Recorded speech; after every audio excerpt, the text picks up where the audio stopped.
নমস্কার, সকলকে জানাই সুপ্রভাত। তো আজকে সকাল সকাল চলে গেছিলাম রাধা গোবিন্দ মন্দিরে রাধা গোবিন্দের দর্শন করতে। আসলে আমাদের বাড়ির কাছেই আছে রাধা মাধব মন্দিরটা। মন্দিরের আশেপাশটা খুবই সুন্দর। সকাল সকাল গিয়ে দর্শন করতে খুবই ভালো লাগে আর কি। ঠাকুরের দর্শন যদি হয়ে যায় তাহলে তার কোনো কথাই নাই। তো মন্দিরের ভেতরের পরিবেশটা খুবই সুন্দর। মন্দিরে রথযাত্রা উপলক্ষে কিছুদিন আগে একটা উৎসব হয়েছে, তো যে কারণে পুরো মন্দিরটা এখন পুরো বাঁশ ত্রিপল দিয়ে একটা ঘেরা আছে।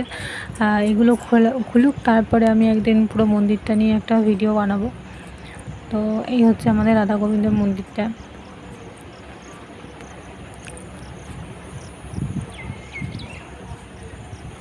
মন্দিরটার ভিতরেও খুব সুন্দর।